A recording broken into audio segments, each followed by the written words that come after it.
Sarah Bennett was 51 years old when she found the receipt. It was crumpled at the bottom of the laundry basket, mixed in with her husband's gym clothes. A receipt from a jewelry store in the city, dated 2 weeks earlier.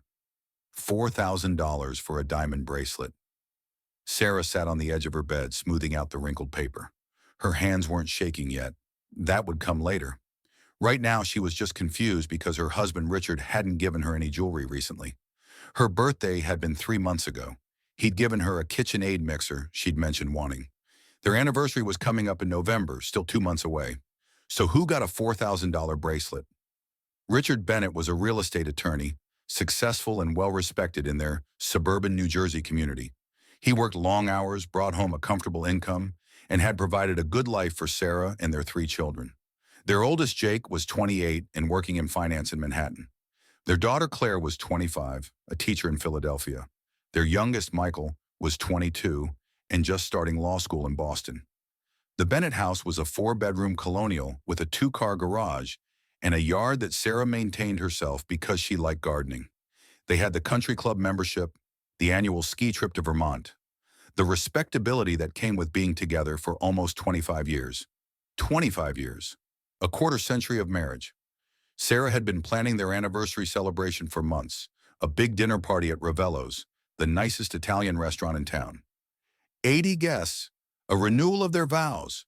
She'd already bought a new dress, deep emerald green, and had it altered to fit perfectly. But now she sat holding a receipt for jewelry she'd never seen. Sarah did what any sensible woman would do. She looked for the bracelet. She searched Richard's drawers, his closet, his car, even the garage where he kept his golf clubs. Nothing, which meant he'd already given it to someone. That night at dinner, Sarah asked casually, "How was work today?" Richard barely looked up from his phone. "Fine, busy. The Morrison deal is taking forever to close. Did you have lunch out or bring something?" "Grabbed a sandwich at my desk." Still not looking at her. Sarah cut into her chicken, chewing slowly. "Your birthday's coming up soon. Do you want to do anything special?" "Whatever you want to plan is fine." Richard finally glanced up, giving her the smile he always used, warm but distant, like he was already thinking about something else. "You know I'm not big on celebrations." Sarah smiled back. "Right, of course." But her mind was racing. If Richard wasn't big on celebrations, why spend $4,000 on jewelry for someone? The next morning after Richard left for work, Sarah did something she'd never done in 25 years of marriage. She went into his home office and turned on his computer. Richard was meticulous about logging out of everything, but Sarah had watched him type his passwords hundreds of times. She knew them all. His email loaded, and Sarah started scrolling. Work emails mostly. Client communications. Nothing suspicious. She checked his sent folder, his trash, his spam. Still nothing. Then she opened his browser history. Richard was usually careful about clearing it, but he'd forgotten this time. Sarah saw the usual sites: news, sports, legal databases. Then she saw something else. A booking confirmation for a hotel in Manhattan. The Mandarin Oriental, one of the most expensive hotels in the city. A suite booked for 3 nights next month, during a weekend when Richard had told Sarah he had a legal conference in Boston. Sarah took screenshots of everything. Then she checked their bank accounts. This was where things got worse. Their joint checking account looked normal. Regular deposits from Richard's salary, regular withdrawals for household expenses, mortgage, utilities. But when Sarah logged into their savings account, the account they'd been building for retirement, she felt her stomach drop. The balance was $63,000. It should have been nearly $200,000. Sarah pulled up the transaction history, her hands shaking now. Over the past 3 years, money had been transferred out regularly. $5,000 here, $10,000 there, sometimes $20,000 at once. All transfers authorized by Richard, moving money from their savings to an account Sarah didn't recognize.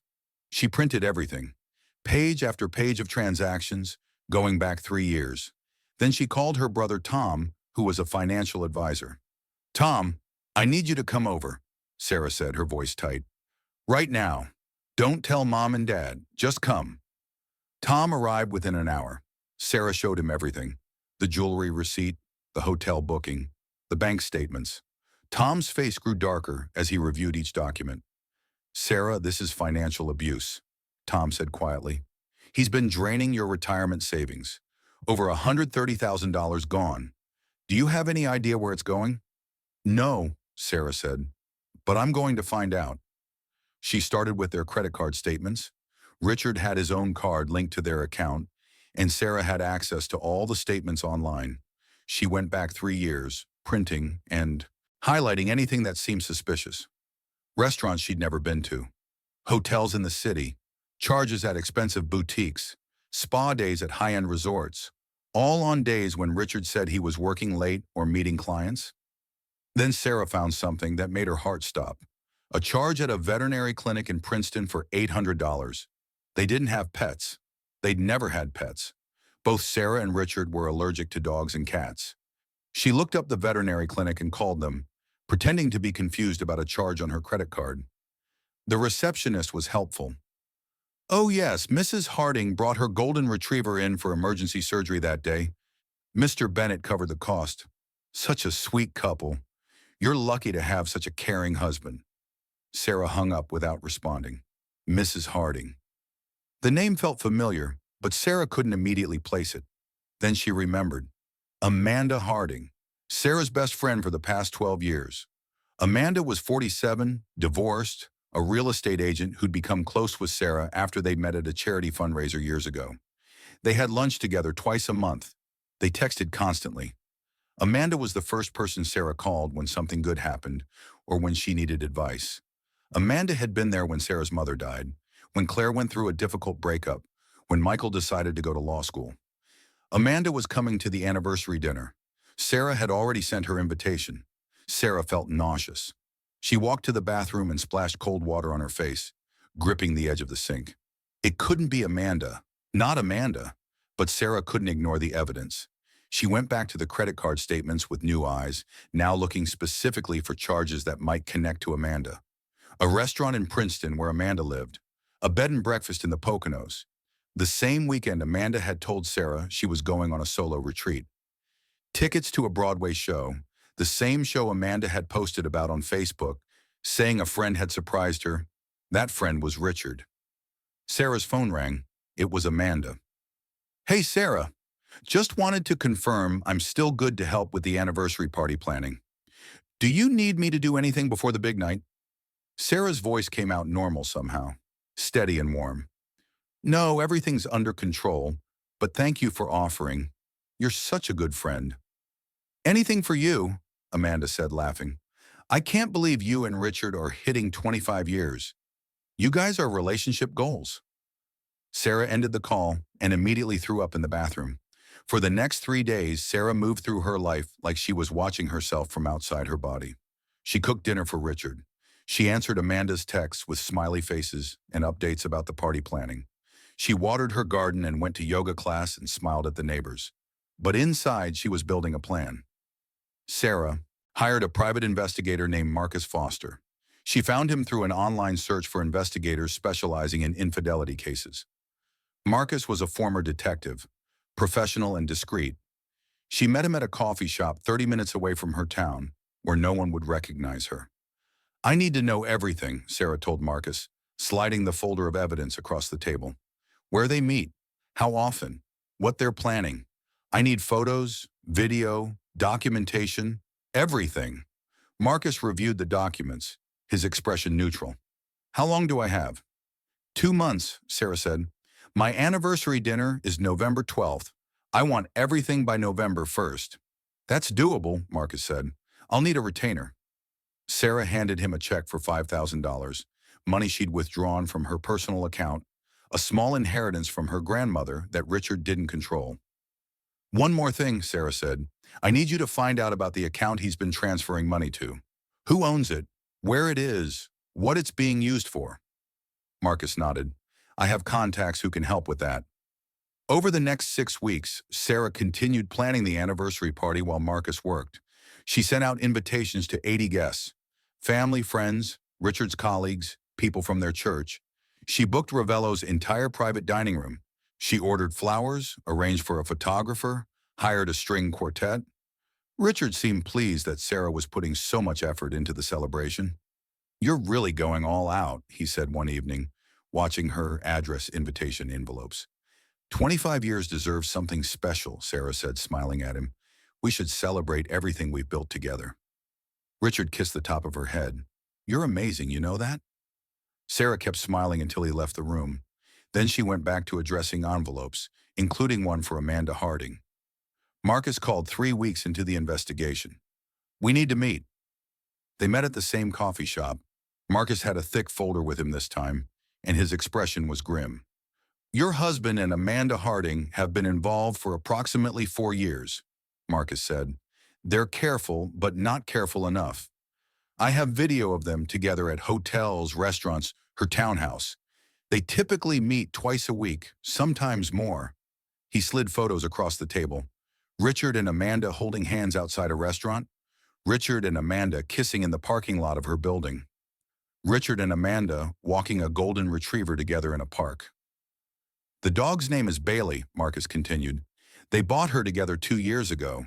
She lives with Amanda, but Richard helps take care of her, pays her vet bills, buys her food. According to my surveillance, Richard refers to Bailey as their dog." Sarah stared at the photos. Richard looked happy in them, genuinely happy, in a way she hadn't seen him look in years.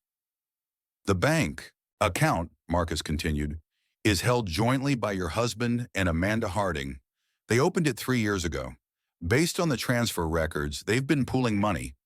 Your husband's embezzled funds from your savings, plus commission money from Amanda's real estate sales that she's hiding from the IRS. "How much is in the account now?" Sarah asked. "Just over $190,000. Sarah felt cold. Almost $200,000. Her retirement savings, money she'd earned through years of careful planning and sacrifice, sitting in a secret account with her best friend's name on it. "There's more," Marcus said. "I obtained copies of some text messages through methods I won't detail.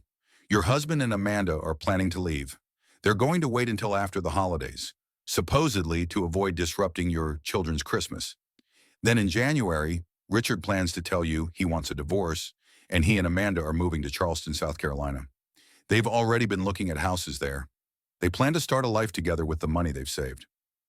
Sarah sat back in her chair.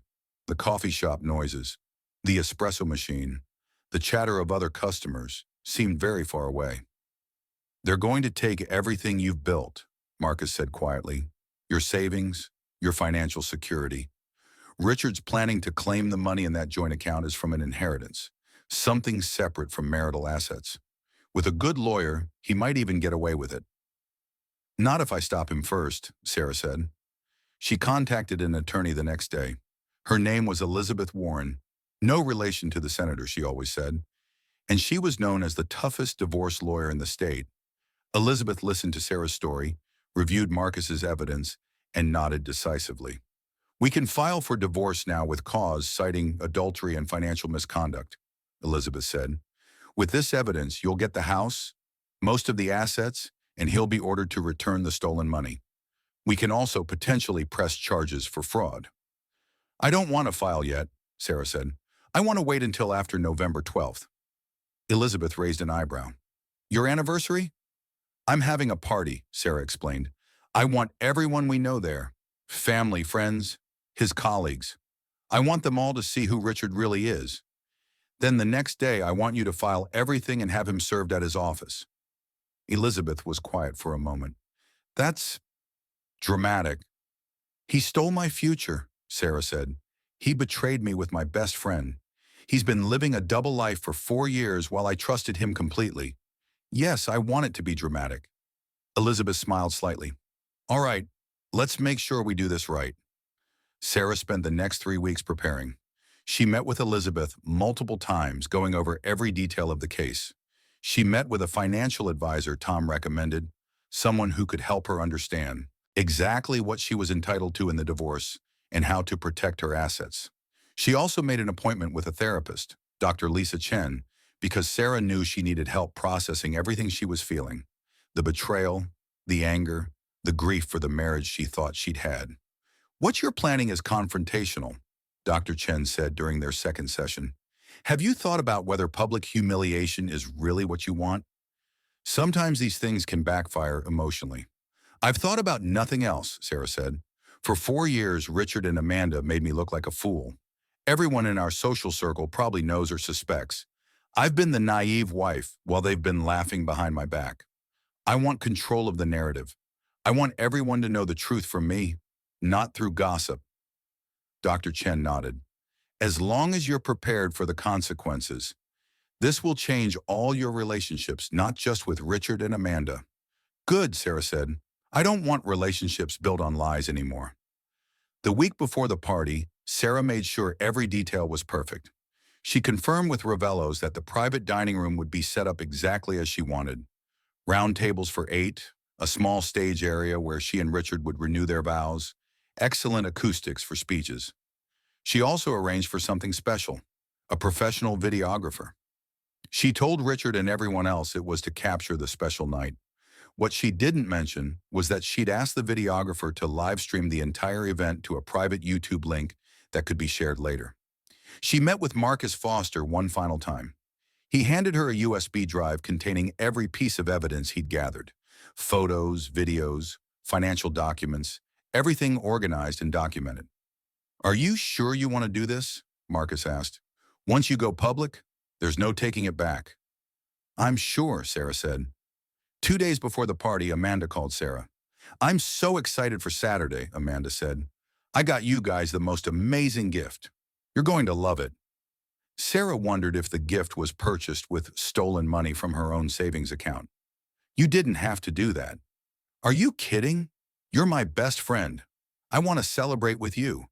You and Richard are so lucky to have each other. The audacity was stunning. Sarah felt rage burning in her chest, but her voice stayed calm. We are lucky. I'm glad you'll be there to celebrate with us. Friday night, the night before the party, Sarah couldn't sleep. She lay in bed next to Richard, listening to him snore, thinking about the 4 years he'd spent lying to her. 4 years of coming home and kissing her hello after being with Amanda. 4 years of eating dinner across from her while planning a future that didn't include her. 4 years of stealing her money to fund a fantasy life. Richard rolled over in his sleep, his hand landing on her shoulder. Sarah moved away from his touch. At dawn, she got up and went for a long walk through the neighborhood. The houses were quiet, lawns covered in early November frost. In a few hours, everything in her life would change. There was no going back from what she was about to do. Sarah wasn't scared. She was ready. The party was scheduled to start at 6 o'clock. Sarah spent the afternoon getting ready, hair styled in loose waves, makeup applied carefully, the emerald dress that made her look powerful and elegant. She put on the pearl necklace Richard had given her on their 10th anniversary, back when she'd still believed he loved her. Richard wore a navy suit and tie. He looked handsome, distinguished, the perfect successful attorney, the perfect husband. You look beautiful, he said, kissing her cheek. So do you, Sarah replied. They drove to Ravello's together in Richard's car, making small talk about the weather and which guests would arrive first. Richard seemed relaxed, happy even. He had no idea what was coming. The private dining room at Ravello's was beautiful. White tablecloths, candlelight, flowers on every table. The string quartet played softly in the corner. The photographer moved through the space, capturing details.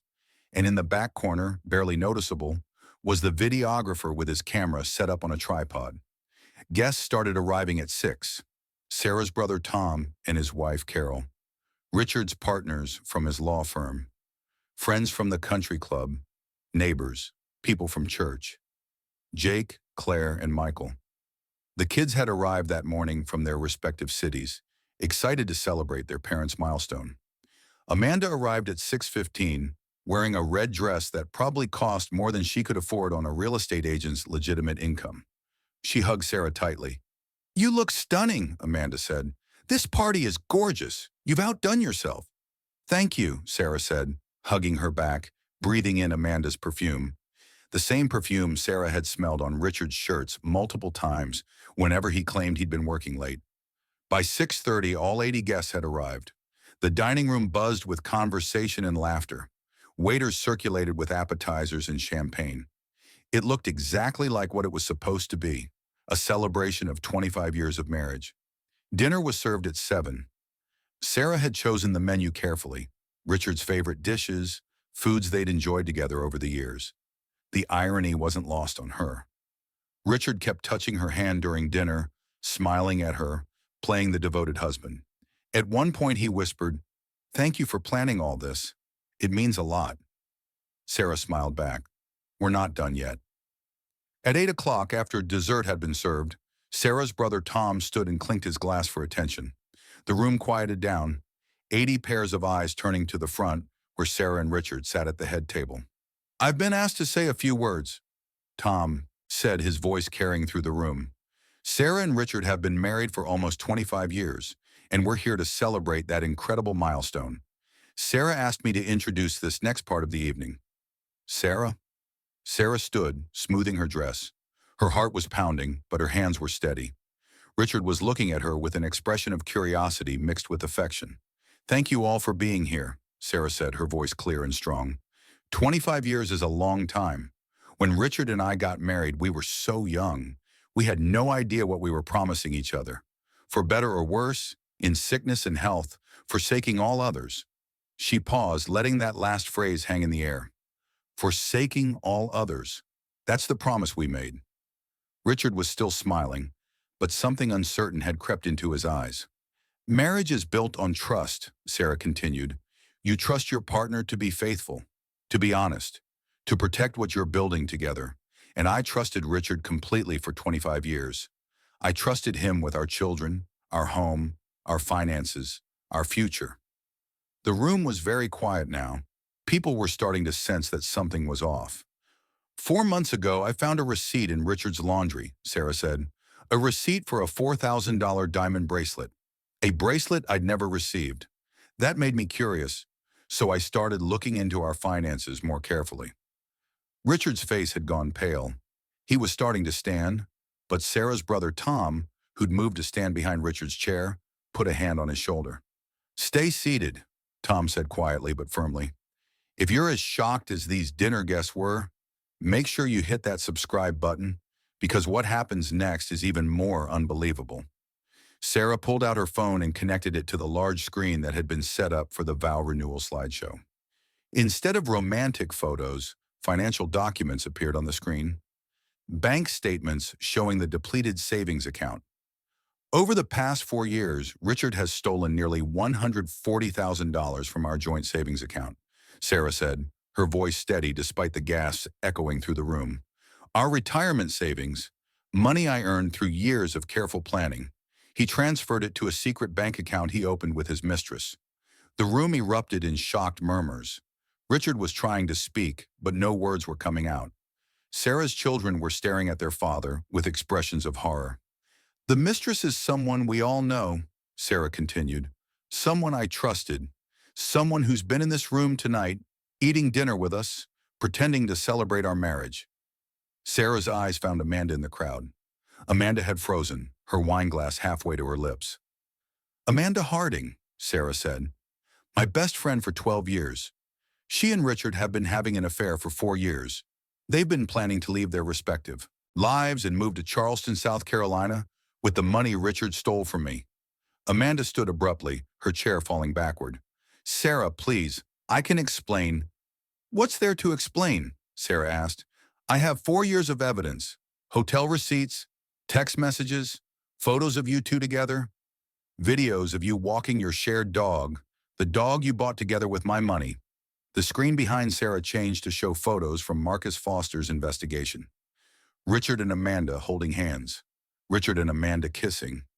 Richard and Amanda looking at houses in Charleston on a realtor's website, the timestamps showing it was just 2 weeks ago.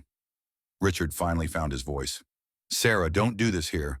Let's talk privately." "We're past private conversations," Sarah said. "You made private decisions for 4 years. You stole from me, lied to me, betrayed me with my closest friend. You planned your entire future without me, using my money to fund it. Everyone here deserves to know who you really are." Jake, their oldest son, stood up. His face was flushed with anger. "Dad, what the hell? You've been stealing from Mom?" Richard tried to reach for Jake. but Jake stepped back.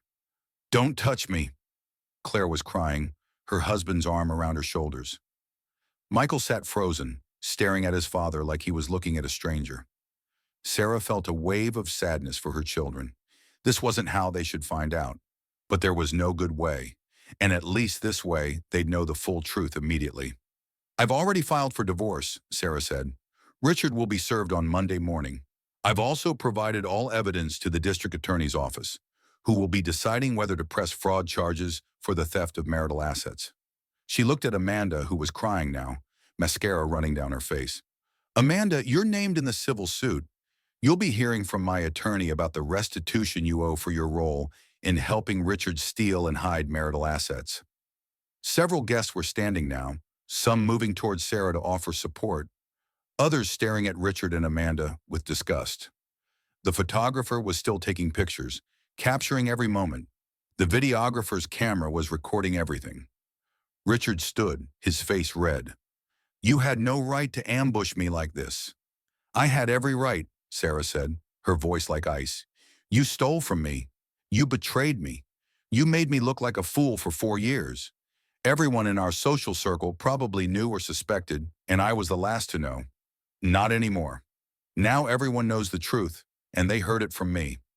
Sarah's attorney, Elizabeth Warren, stood up from where she'd been sitting near the back. She walked to the front and handed Richard a folder. "Mr. Bennett, while you're not being formally served until Monday, I wanted you to have advance copies of the divorce filing and the asset freeze order that goes into effect at midnight tonight. You'll want to get your own attorney." Richard took the folder with shaking hands. He looked around the room at all the faces staring at him, family, friends, colleagues, and seemed to realize that his reputation, his standing in the community, everything he'd built, was destroyed. Amanda was trying to leave, pushing through the crowd toward the exit, but several people blocked her path, their expressions cold. "How could you?" one of Sarah's friends asked Amanda. "Sarah was like a sister to you." Amanda didn't answer, just pushed past and ran out of the dining room. Sarah turned to address the room one more time. "I'm sorry that what was supposed to be a celebration became this, but I wanted you all to understand why this marriage is ending and who's responsible. Richard and Amanda made their choices. Now they can live with the consequences." She picked up her purse and walked toward the exit, her head high. Her children immediately followed, along with her brother Tom and several close friends. Behind her, Sarah could hear Richard trying to explain, trying to defend himself, but his words were drowned out by the angry responses from the remaining guests. Outside in the parking lot, Sarah finally let herself feel the emotions she'd been holding back. She leaned against her car and started to cry, not from sadness, but from relief. It was done. The truth was out. She was free. Claire hugged her mother tightly. "Mom, I'm so sorry. I had no idea." "None of us did," Jake said, his jaw tight with anger. "But we're here for you. Whatever you need." Michael was quieter, always the more thoughtful of the three. "Are you okay, Mom? Really okay?" Sarah looked at her 3 children, all grown now, all looking at her with concern and love. "I will be," she said. "It's going to be hard, but I will be."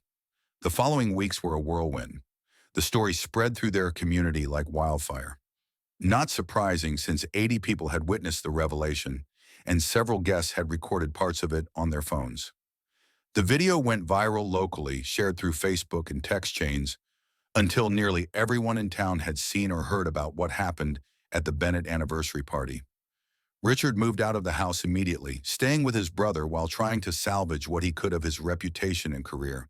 But his law firm quietly asked him to take an indefinite leave of absence after several clients requested new attorneys, uncomfortable working with someone who'd stolen from his wife. Amanda's real estate career suffered too. She lost several listings as clients decided they couldn't trust someone who'd betrayed their friend so thoroughly. She eventually put her townhouse up for sale and moved to North Carolina, though not Charleston as she'd originally planned. The district attorney did press charges, not for criminal theft, since the money came from a joint account Richard technically had access to, but for fraud related to hiding assets during a marriage and tax evasion for the unreported real estate commissions Amanda had contributed to their secret account. Richard ended up taking a plea deal. He avoided jail time but was required to pay back every dollar he'd taken, plus damages and Sarah's legal fees. The settlement left him financially devastated. The divorce was finalized in March, 6 months after the anniversary party. Sarah got the house, 70% of their joint assets, after Richard paid back what he'd stolen, and substantial alimony. She also got to keep her dignity and her truth. The hardest part was watching her children process the betrayal. Jake refused to speak to Richard for months. Claire tried to maintain a relationship but found it difficult to trust her father. Michael, the law student, became obsessed with understanding how someone could rationalize such sustained deception. I keep thinking about all the times he looked me in the eye and lied, Michael said to Sarah one evening when he was home for spring break. How does someone do that? I don't know, Sarah said honestly.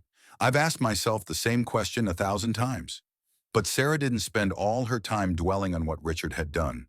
She threw herself into rebuilding her life. She went back to school to finish the nursing degree she'd abandoned when Jake was born. She started volunteering at a women's shelter, helping other women navigate divorce and financial abuse. She also started a blog called The Truth About Betrayal, where she wrote about her experience and offered advice to other women going through similar situations.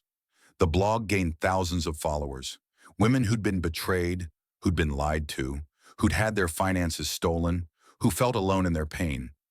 Sarah's message was simple. You're not alone. You're not crazy.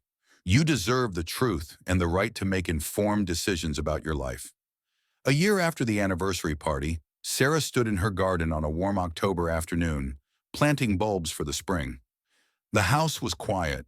The kids were all back in their respective cities living their adult lives. But it was a peaceful quiet, not a lonely one. Her phone rang. It was her daughter Claire. Hey, Mom, just wanted to check in. How are you doing? I'm good, sweetheart, Sarah said, brushing dirt from her hands. Really good. You sound happy, Claire said, and there was relief in her voice. I am, Sarah realized. I'm happy. After 25 years of marriage, Sarah Bennett had discovered that happiness didn't require another person to validate it.